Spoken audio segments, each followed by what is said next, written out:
kehidupan ini. Ulangan pasal yang ke-31 bisa dibuka di depan. Bapak Ibu, kita akan baca beberapa ayat ini bersama-sama. Lalu nanti ayat yang ke-8 kita akan sama-sama. Ayat yang ke-8 sudah ada di depan. Bisa bantu saya untuk buka Ulangan pasal yang ke-31. Kita baca ayat yang pertama sampai ayat yang ke-8, ya. Sudah ada di depan, bisa dibukakan? Kalau tidak ada, saya akan bacakan. Baik, ya. Demikianlah firman Tuhan. Mari kita baca bersama-sama Ulangan pasal yang ke-31. Saya baca ayat yang ganjil, Bapak Ibu baca ayat yang genap, kemudian ayat yang ke-8 kita baca bersama-sama. Demikianlah firman Tuhan. Yosua sebagai pengganti Musa.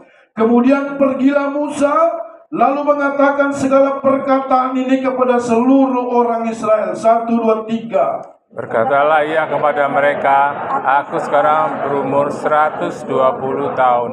Aku tidak dapat giat lagi. Dan Tuhan telah berfirman kepadaku, sungai Yordan ini tidak akan kau seberangi. Tuhan Allahmu dialah yang akan apa? Menyeberang di mana? Depanmu. Bilang kiri kanan, Tuhan Allahmu ada di depanmu. Jangan takut.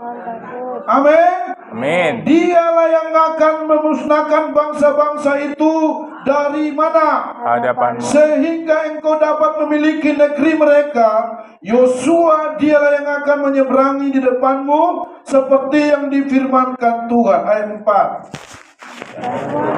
Melakukan terhadap mereka seperti yang dilakukan terhadap Sihon dan Og, raja-raja orang Amori yang telah dipunahkannya itu, dan terhadap negeri mereka. Tuhan akan menyerahkan mereka kepadamu dan haruslah kamu melakukan kepada mereka tepat seperti yang perintahkan ku sampaikan kepadamu. Kuatkanlah, tekankanlah hatimu, janganlah takut dan janganlah gemetar, karena mereka, sebab Tuhan Allahmu, dialah yang berjalan menyertai engkau. Ia tidak akan membiarkan engkau, dan ia tidak akan meninggalkan. Lalu Musa memanggil Yosua dan berkata kepadanya di depan seluruh orang Israel, kuatkan dan teguhkanlah hatimu, sebab engkau akan masuk bersama-sama dengan bangsa ini ke negeri yang dijanjikan Tuhan dengan sumpah kepada nenek moyang mereka untuk memberikannya kepada mereka, dan engkau akan memimpin mereka sampai mereka memilikinya. 8, 1, 2, 3. Sebab Tuhan dia sendiri akan berjalan di depanmu, dia sendiri akan menyertai engkau. Dia tidak akan membiarkan engkau dan tidak akan meninggalkan engkau. Janganlah takut dan janganlah patah hati. Amin buat firman Tuhan. Alkitab berkata waktu sudah mulai dewasa dan mulai bertumbuh di dalam pelayanannya, Yosua terus mendampingi Musa. Bahkan di akhir perjalanannya sebelum masuk tanah perjanjian, Musa memanggil Yosua dan berkata, aku tidak akan masuk dalam tanah perjanjian. Usiaku sudah 120 tahun dan aku tidak lagi giat seperti dulu. Tetapi persiapkanlah dirimu, engkau akan memimpin bangsa Israel ini masuk ke tanah perjanjian yang dijanjikan Tuhan kepada keturunan Israel. Bapak Ibu yang Tuhan Yesus kasih, Alkitab berkata sebab Tuhan dia sendiri akan berjalan di depanmu. Janganlah takut, ia tidak akan membiarkan engkau, dia tidak akan meninggalkan engkau kemanapun engkau pergi. Janganlah takut dan janganlah patah hati. Ibu bapak yang Tuhan Yesus kasih, saya percaya desain Allah buat gereja Tuhan bukan untuk dibinasakan, tapi dipelihara. Katakan amin.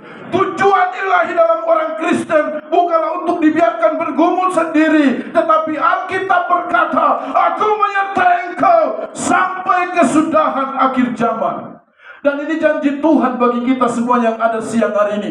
Apa yang menjadi pergumulan kita, apa yang menjadi persoalan kita, Alkitab berkata, janganlah takut, aku tidak akan membiarkan engkau sendiri, aku menyertai engkau. Janganlah engkau patah semangat, janganlah engkau patah hati, walaupun engkau menghadapi masalah, menghadapi kebutuhan, sepertinya di depan sudah gelap, tapi percayalah, aku Immanuel yang menyertai engkau sampai kesudahan akhir zaman. Itu janji Tuhan bagi kita semuanya. Ibu bapak yang Tuhan Yesus kasih, Apa yang dimaksud dengan mentalitas tahan banting? Menurut Alkitab, mentalitas tahan banting adalah kemampuan untuk tetap teguh, percaya, dan berpengharapan di tengah-tengah kesulitan hidup, di tengah-tengah tantangan, bahkan penderitaan, tetapi berdasarkan iman kepada Tuhan, bukan pakai perasaan. Setuju, katakan amin. Kita beriman kepada Tuhan bahwa sekalipun kondisinya susah, situasinya mungkin sulit, ekonomi kita mungkin hari-hari ini belum seperti tahun-tahun yang lalu, bahkan kita harus menghadapi kesukaran ke depan, karena Alkitab berkata pada hari-hari terakhir akan datang masa yang sukar. Manusia mencintai dirinya sendiri, menjadi hamba uang, tidak peduli Tuhan lagi. Manusia tidak lagi sungguh-sungguh mencari Tuhan. Akan ada masalah, wabah, sakit, penyakit, tantangan, pergumulan semakin berat. Tetapi percayalah, orang yang percaya kepada Tuhan akan melihat anugerah dari Tuhan, akan mengalami kasih dan anugerah Tuhan. Menurut Kamus Besar Bahasa Indonesia, kata tahan banting artinya kemampuan untuk tidak mudah menyerah dalam menghadapi kesulitan. Jadi saya sedang melihat Bapak Ibu sidang jemaat yang hadir di ibadah kedua ini adalah jemaat yang tahan banting, jemaat yang tidak mudah menyerah, jemaat yang tidak mudah lari dari kenyataan, tetapi jemaat yang tetap kuat, tetap antusias, tetap percaya bahwa sedikit lagi mujizat itu kami alami. Sedikit lagi Tuhan akan buka jalan dalam kehidupan saya, kalau saya tetap setia mengiring Tuhan. Mari Bapak Ibu yang Tuhan Yesus kasih, Alkitab berkata kepada kita pada siang hari ini, sekali-kali Tuhan itu tidak akan meninggalkan kita. Katakan amin. 20 tahun yang lalu, 30 tahun yang lalu, 40 tahun yang lalu, yang sudah berusia 50-60 tahun hari ini, toh Tuhan pelihara kita. Katakan amin. Masa akan ke depan Tuhan tidak pelihara anak cucu kita? Masa akan ke depan Tuhan tidak pelihara keluarga kita? Saya terlalu percaya Tuhan sanggup pelihara kita. Yang penting kita tidak boleh putus asa, tidak boleh menyerah di tengah-tengah pergumulan. Sebab saya percaya sedikit lagi Tuhan melakukan mujizat, hal-hal yang ajaib dalam kehidupan kita, kalau kita tidak lari dari keadaan yang ada. Ibu bapak yang Tuhan Yesus kasih, penting sekali kita memiliki mentalitas tahan banting hari-hari ini, sehingga kehidupan kita itu sungguh-sungguh melihat dengan mata iman. Saya minggu lalu sampaikan bagaimana gereja hari-hari ini terus dipersekusi. Ya, gereja yang lagi retreat, anak-anak remaja itu trauma loh. Mereka dirusak, salib itu diturunin. Bahkan gereja yang ada di Depok sudah dapat izin, ya IMB permanen, tidak boleh katanya, cabut. Belum lagi di sisi yang lain, para koruptor terus merajalela. Orang-orang yang senantiasa hidup tulus, rupanya tidak lagi penting bagi bangsa ini. Tapi saya percaya gereja Tuhan, sidang jemaat yang ada siang hari ini, kita adalah pribadi-pribadi yang memiliki mentalitas tahan banting. Klik. Apa rahasia memiliki mentalitas tahan banting? Pada kesempatan ini saya akan menyampaikan 3 rahasia. Berapa rahasia? 3. Bilang kiri kanan, yang ketiga nyusul lagi. Nah, cuma 3 saja. Bagaimana kita memiliki mentalitas tahan banting? Kalau Bapak Ibu mau nanti PPT-nya, silakan fotokopi di belakang tapi dibayar. Nah, kayaknya ini semua pegang di sana, turun aja deh. Jadi bagaimana kita memiliki tahan banting di tengah-tengah pergumulan? Yang dibanting apa? Tulangnya. Tulang panjaitan, tulang simamora, dibanting-banting. Kerja keras, ulet, tekun, tidak mudah menyerah. Yang pertama, rahasia yang pertama bagaimana kita memiliki mentalitas tahan banting adalah tidak gampang. Sama-sama baca sama saya. 1, 2, 3. Bilang kiri kanan senggol, kamu jangan gampang menyerah. Amin. Jangan gampang menyerah. Tepuk tangan buat Tuhan kita. Jangan gampang menyerah. Kalau saya menyerah dalam pelayanan, saya tidak lagi berdiri di depan Bapak Ibu, tapi saya tetap kuat. Kami kemarin layat ke Kebun Jeruk, hampir 3 jam di jalan tol. Saya sendiri yang paling jago nyetir di situ. Enggak. Tak ada di antara wanita yang pintar nyetir. Saya injak karena itu bukan mobil metik manual. Aduh, ini juga mulai encok-encok ini, ya kan? Tapi saya bilang, lah masa ibu-ibu suruh ganti, masa itu aneh, kan? Ibu kan baru maluin saya, ya kan? Tapi kami pelayanan. Selesai doa, lakukan pelayanan. Datang doa malam. Udah makan. Ya, di pagi sore itu. Pagi sore, ya kan? Biar tegang lah ini. Sampai di sini jam 7 lewat. Selesai jam 7, ngelayat lagi sampai ke sana. Sampai di rumah. Nah, kalau pelayanan dilihat, wah ini kok capek, ini kok bingung. Pak Pendeta sepertinya kok sibuk sekali ya. Tidak, itu bagian dalam pelayanan. Tidak gampang menyerah dengan kondisi yang ada. Setia saja, walaupun itu kecil, tapi kecil itu dilihat oleh Tuhan. Belajar setia dengan apa yang Tuhan percayakan kepada kita. Jangan gampang menyerah dan berkata, Pak, kapan ini bisa besar? Kapan ini bisa melihat perkara yang besar? Kenapa kok dari dulu seperti ini? Percayalah, ketika engkau tidak gampang menyerah, disitulah engkau mengalami mujizat dan pertolongan dari Tuhan. Ketika engkau tidak menyerah, apa yang Anda dengar, itu yang akan menentukan. Katakan amin. Pakai telinga rohani untuk mendengar hal yang positif, bukan yang negatif. Karena terkadang ada orang berkata, Pak, Anda mungkin udah mundur lah. Mana mungkin, Pak, itu bukan bagianmu. Mana mungkin kamu diberkati. Mana mungkin hidupmu bisa berhasil. Mana mungkin engkau bisa menjadi orang yang diberkati Tuhan. Dengar, yang berjanji kepada kita siang hari ini adalah Allah yang hidup. Adalah Tuhan yang setia, dan Dia setia dengan janjinya. Siapa yang memegang janji Tuhan, siapa yang melayani, siapa yang percaya dengan setia sampai akhir, itu hidupnya diangkat Tuhan naik dan dipelihara oleh Tuhan. Kenapa? Karena dia tidak mudah menyerah dengan keadaan. Dia tidak gampang menyerah. Coba buka Bilangan pasal yang ke-13 ayat 27. Bilangan pasal yang ke-13. Hari ini saya agak baca banyak firman Tuhan supaya kita bertumbuh dengan baik. Baca sama-sama di depan, sudah ada.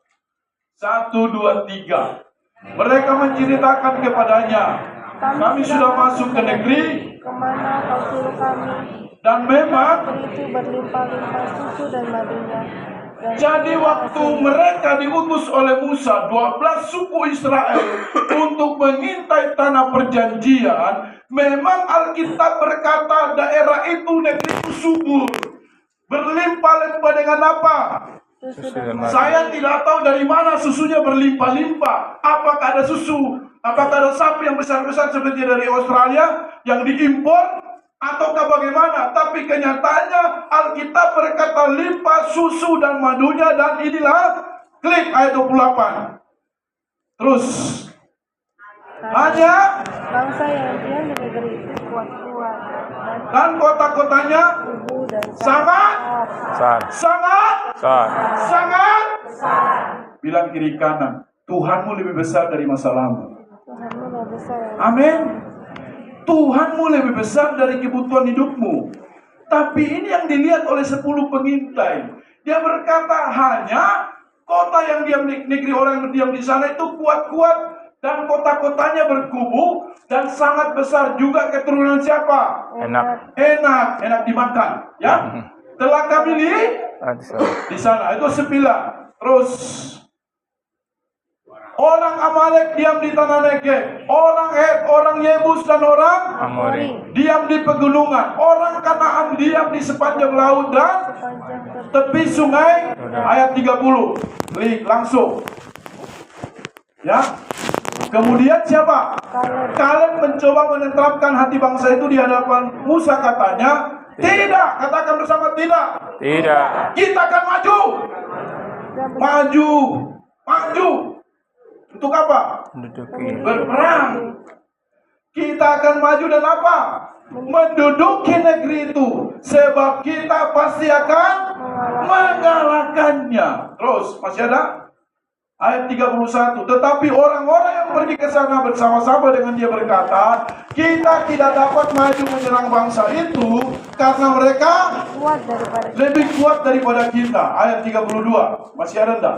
Ya. Sama-sama dengan Cang 1, 2, 3. Juga mereka Sampaikan kepada orang Israel kabar khusus tentang apa? yang diintai mereka. Dengan berkata, negeri yang telah kami lalui untuk diintai adalah suatu negeri yang memakan Penduduknya kanibal, dan semua orang yang kami lihat di sana adalah orang-orang yang tinggi-tinggi. apa?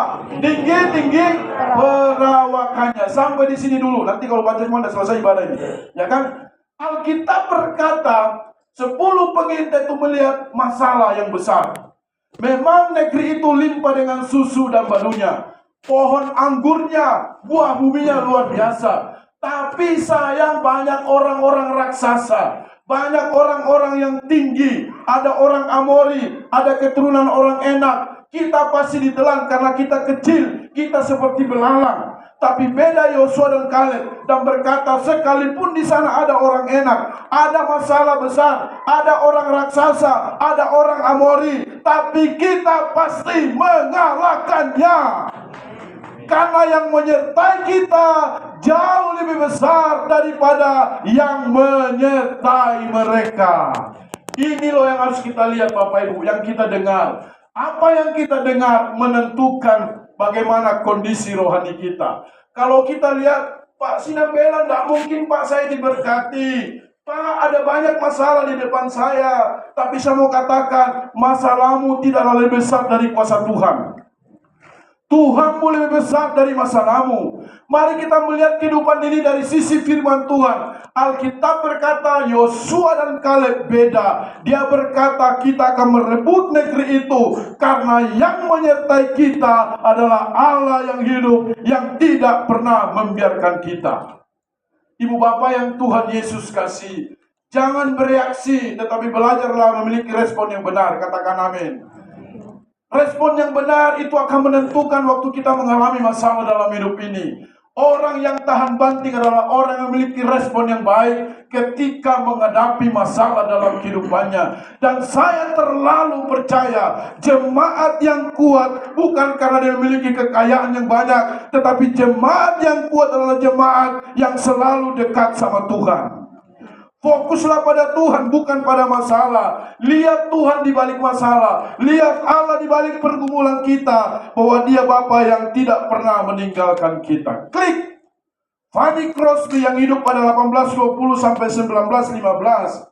Fanny Crosby adalah seorang ikon dalam sejarah musik sastra Amerika. Dengan keadaan yang lahir buta, punya tantangan kebutaan yang kemudian menjadi pendorong kuat bagi orang lain. Sekalipun dia buta, tetapi dia tidak menangisi nasibnya. Dia menulis kidung puji-pujian yang paling produktif dalam sepanjang sejarah. Bahkan dia menulis lagu tentang mampirlah dengar doaku. Seorang yang buta, seorang yang mana mungkin bisa mainkan musik, tetapi dia punya kepekaan, dia punya roh, dia punya spirit yang luar biasa. Fanny Crosby telah menjadi orang yang menginspirasi orang-orang dalam keadaan yang cacat, ya kan? Dia menulis puisi dan lagu dengan karya-karyanya yang terkenal hingga saat ini. Namun lebih daripada sekedar bakatnya, kepribadian dan dedikasinya terhadap gerakan sosial, terutama pendidikan untuk orang buta, membuatnya menjadi figur yang menginspirasi banyak orang bahwa masalah buta tidak harus ditangisi terus. Itu juga katakan amin. Kondisi fisik yang tidak sempurna seperti kita tidak harus jadi masalah untuk dia berkarya. Orang yang tahan banting adalah orang yang tetap maju bersama dengan Tuhan. Karena dia percaya kebutaannya, sakit penyakitnya akan diubah oleh Tuhan menjadi alat untuk hormat dan kemuliaan nama Tuhan. Sehingga dia menjadi berkat bagi banyak orang. Pertanyaan saya siang hari ini, sama-sama bilang saya, pertanyaan. Pertanyaan. Pertanyaan. Pertanyaan. Pertanyaan saya siang hari ini, apa masalah Bapak Ibu yang terbesar dalam hidup ini? Saya mau katakan tidak ada. Karena Tuhan kita lebih besar dari masalah kita. Tepuk tangan yang buat Tuhan. Dia dahsyat. Saya rindu jemaat di harapan ini bertumbuh mengenal Tuhan dengan benar. Kita memiliki pengharapan yang kuat di dalam Tuhan. Alkitab berkata pengharapan kita itu seperti Saul. Katakan amin. Amin. Yang dilempar sampai ke tubir yang paling dalam. Sebuah kapal yang akan mampir di sebuah pelabuhan, itu bisa berhenti hanya dengan jangkar yang kecil. Tetapi betapa pentingnya jangkar itu dilempar sampai ke dalam. Demikian juga menggambarkan iman kita kepada Tuhan. Waktu kita mengakar dalam, kuat dengan Tuhan, ada masalah, ada tantangan, ada badai, tetap kita tenang di tengah lautan, tetap tenang di tengah pergumulan, karena kita punya Tuhan yang dahsyat. Jangan mudah menyerah. Sama-sama bilang sama saya, jangan mudah menyerah. Karena orang yang menyerah tidak akan mengalami masalah baik dalam kehidupannya. Yang kedua, jaga pikiran untuk tidak membatasi Allah. Pikiran kita ini sering membatasi Tuhan.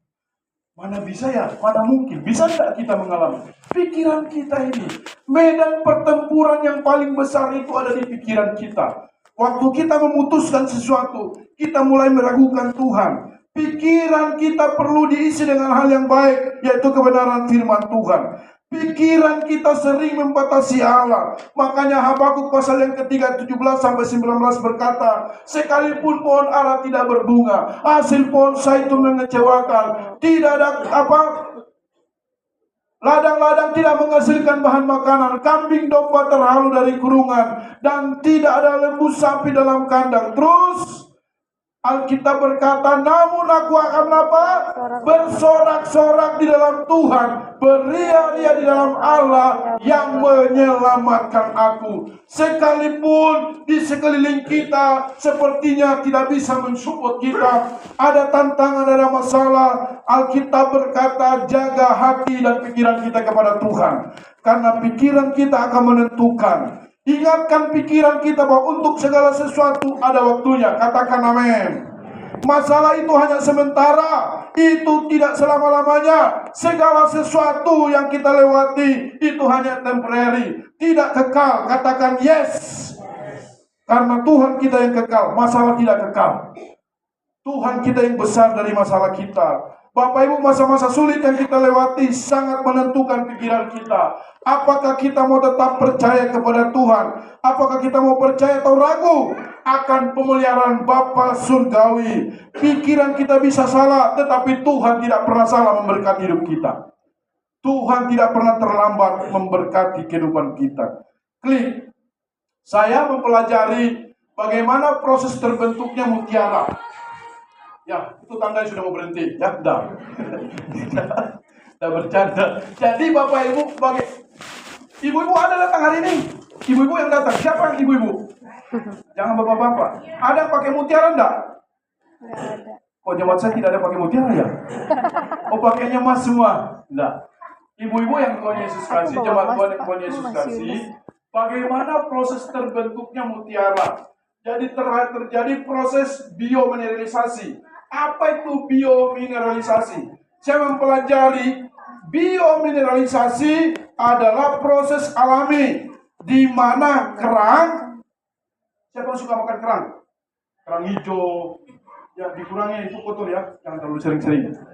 Ya, itu membentuk cangkang. Jadi prosesnya di cangkangnya terbentuk, ya, lalu dengan cara menyimpan mineral. Jadi kotoran-kotoran yang masuk ke cangkangnya itu dibuatnya menjadi struktur. Jadi kotoran-kotoran mineral yang masuk itu menjadi cangkang sehingga terbentuk seperti ini. Ya. Lalu sesudah jadi cangkang, kemudian membentuk lapisan nakreas yang membungkus ya butiran-butiran pasir. Jadi waktu kotoran masuk, pasir masuk, begitu dia buka, itu cangkangnya sudah jadi, lalu kemudian dia menutup, itu air matanya itu sangat perih. Bayangkan, ya, jangan minta pasir masuk ke mata kita, karena kita tidak punya alasan untuk bisa melihat dengan baik. Ya, kalau sesuatu aja masuk ke mata kita, pasti kita gosok atau pakai install, atau kita suruh istri atau anak kita, tolong tiup dong. Kotoran bisa keluar. Ini yang terjadi pada Kerang. ya kerang. Ini yang terjadi pada kerang. Waktu itu udah mulai masuk, maka terjadi proses dan kemudian air matanya itu menetes lalu membentuk bungkusan tersebut menjadi apa? Mutiara. Begitu. Sakit Bapak Ibu. Bilang sakit. Sakit. Tapi dia tetap membentuk satu mutiara yang luar biasa. Waktu kita mengalami proses dalam kehidupan kita ini, tetap sabar, tetap setia. Jangan tinggalkan persekutuan. Rajin komsel. Siapa yang sudah ikut gabung Bikom? Puji Tuhan, tidak ada yang angkat tangan. Waktu kita masalah dalam hidup ini, bagaimana kita tahan banting? Waktu dengar firman Tuhan dan menyembah Tuhan, tapi di sisi yang lain kita ada teman-teman rohani, katakan amin. Oleh sebab itu saya dorong Bapak Ibu ikut Bikom, gabung di komsel-komsel yang ada. Di tempat ini ada berapa komsel? Dewasa muda, sekolah, tinsyut ada, umum juga ada. Mari kita gabung di dalam Bikom-Bikom yang ada. Sehingga ketika kita mengalami masalah dalam hidup ini, kita tidak sendiri. Kita ada teman rohani yang mensupport, yang mendorong, yang menguatkan, yang terus menguatkan. Ayo Pak, ayo Bu, ayo Ci, ayo Ko, tetap setia, beribadah, jangan menyerah, jangan mundur dalam pelayanan, apalagi tinggalkan Tuhan. Ibu bapak yang Tuhan Yesus kasih, memang itu sakit, tapi ini yang terjadi pada kerang. Waktu dia mulai memproses itu, dia bertahan dengan air matanya. Kita tidak pernah berpikir sehingga ini terjadi. Waktu kita mengalami proses dan pembentukan dalam hidup ini, mungkin itu sakit, tapi itu mendatangkan kebaikan bagi kita. Kalau kita mau dibentuk oleh Tuhan. Katakan amin. Jangan menyerah. Yang kedua, jangan jaga pikiran untuk tidak membatasi Allah. Masa-masa yang sulit yang kita lewati ke depan, percayalah Dia Bapa yang baik, yang selalu ada menyertai kita. Dia tidak akan pernah meninggalkan kita. Yang terakhir, yang ketiga, saya berjanji tadi 3 rahasia bagaimana kita menjadi pribadi yang tahan banting. Klik. Yang ketiga adalah jangan tawar hati. Sama-sama baca sama saya, 1, 2, 3. Jangan tawar hati. Amsal 24 ayat 10. Bisa diklik. Amsal 24 ayat yang ke-10. Baca dengan suara keras. 2, 3, 1. Jika engkau tawar hati pada masa kecillah. Di terjemahan lain dikatakan jika engkau tawar hati pada masa kesulitan, kesusahan, kesesakan, maka hilanglah potensimu, hilanglah kekuatanmu. Tidak ada orang yang kuat yang akan menghadapi masalah ketika dia tawar hati. Karena Alkitab berkata, kita akan sulit membedakan antara asin dan tawar, manis dan pahit waktu kita tawar hati. Orang-orang yang tawar hati itu sukar membedakan mana yang asin, mana yang manis, mana yang pahit dalam hidupnya. Karena dia tawar hati. Dulu kita di mantan COVID, sampai rasa makan mungkin ada yang kena, kok tidak ada rasanya. Ya kan, semua makanan hambar, tawar. Karena sudah kehilangan rasa. Bilang kiri kanan, kamu jangan kehilangan rasa sama Tuhan. Amin. Kehilangan rasa apa? Rasa bersyukur. Rasa berterima kasih, rasa thank you buat Tuhan, bagaimana Tuhan sudah menolong, bagaimana Allah memelihara kehidupan kita. Oleh sebab itu Bapak Ibu, adalah kebenaran firman Allah siang hari ini. Orang yang tawar hati, orang yang gampang menyerah, orang yang tidak jaga pikirannya, tidak akan mengalami kekuatan. Tetapi mereka yang tidak tawar hati, mereka itulah yang akan mengalami kemenangan dalam hidupnya. Jangan tawar hati pada masa kesesakan, pada waktu kita melewati masalah. Ironisnya banyak anak-anak Tuhan hari-hari ini yang telah tawar hati. Tidak mau lagi pelayanan, rohnya lagi tidak antusias, tidak lagi semangat, tidak lagi bergairah. Suruh doa bilang, Pak saya capek. Suruh ikut komsel, Pak macet Pak, 2 jam Pak. Suruh pelayanan yang lain aja. Banyak alasan yang kita ambil. Padahal Tuhan sudah berkati kita dengan kesehatan, dengan panjang umur, dengan berkat-berkat jasmani dan berkat-berkat rohani. Seharusnya kita melayani Tuhan dengan api yang berkobar-kobar, dengan semangat dan antusias. Karena saya percaya jemaat yang antusias, jemaat yang tidak tawar hati, itu yang akan mengalami kemenangan. Katakan amin. Bapak Ibu, tawar hati membuahkan kekecewaan. Dan ketika kita kecewa, kita akan mudah putus asa dan gampang goyah dan kehilangan pengharapan. Tetapi saya percaya gereja Tuhan yang hadir siang hari ini adalah jemaat yang tetap kuat. Klik. Tadi di pendahuluan saya sudah sampaikan bagaimana Yosua menggantikan Musa. Dan firman Tuhan datang kepada Yosua. Baca sama-sama di samping ini. 1, 2, 3. Janganlah tawar hati, sebab Tuhan Allahmu kemanapun. Tolong garis bawahi, kemanapun, dimanapun, apapun yang kita lakukan dalam konteks yang benar akan dipelihara Tuhan, akan disertai Tuhan. Anak-anak kita di ujung bumi disertai Tuhan. Jangan takut yang kuliah di Bandung, kuliah di luar negeri, kuliah di mana, kerja di luar kota. Penyertaan Tuhan sempurna atas hidup kita, atas anak-anak kita. Alkitab berkata, janganlah kecut dan tawar hati, sebab Tuhan Allahmu menyertai engkau kemanapun engkau pergi.